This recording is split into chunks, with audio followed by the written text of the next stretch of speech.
pessoal, tudo bom? Falou comigo.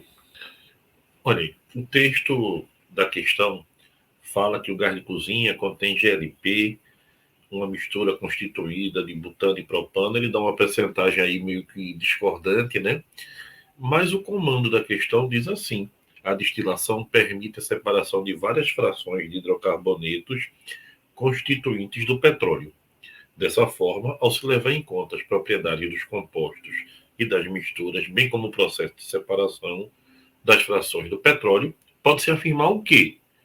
Vamos lá, letra A. A destilação do petróleo a pressão atmosférica permite separar os hidrocarbonetos através de um processo químico. Não, pessoal, não é através de um processo químico.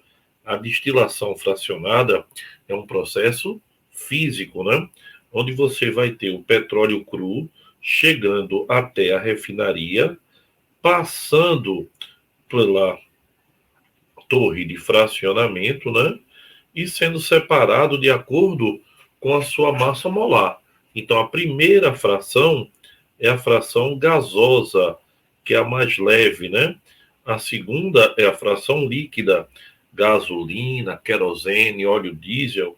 E a terceira é a fração sólida. Então, você tem aí as três frações do petróleo.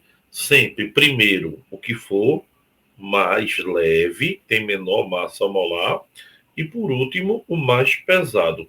Para você ter uma ideia, o lixo, entre aspas, do petróleo é o piche. Outra coisa importante que a gente precisa lembrar é que quando você tem cadeias ramificadas, por exemplo, se eu tenho aqui um butano e se eu tenho o metilpropano, o ponto de ebulição ele é muito maior, ou pelo menos é maior, no butano do que no metilpropano. Por quê, pessoal? Toda vez que você tiver ramificação, a ramificação diminui o ponto de ebulição, porque encurta a cadeia. Então a letra A está errada. Vamos ver a letra C. Devido à alta concentração de eletrólitos na água do mar, os sais, né, na água do mar, aí ele diz, esta solubiliza o petróleo em maior proporção que a água pura. Petróleo, o pessoal não mistura com a água. Por quê? Petróleo, ele é uma substância, uma mistura, né? É uma mistura com características o quê? Apolar, né? Petróleo e a água sim, é polar. Então, polar e apolar não vão se misturar.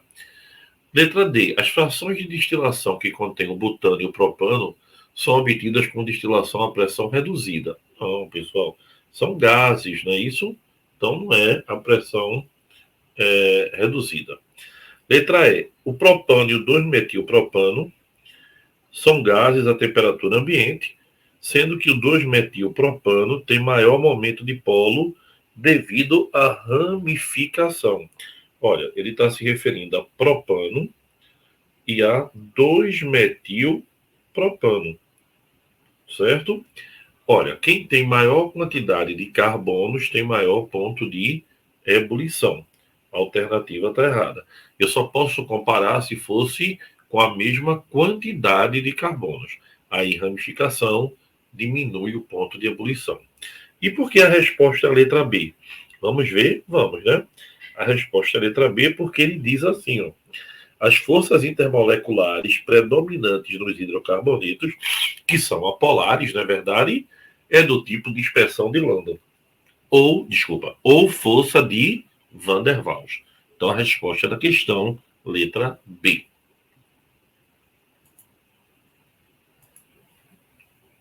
Molécula polar, força de Van der Waals.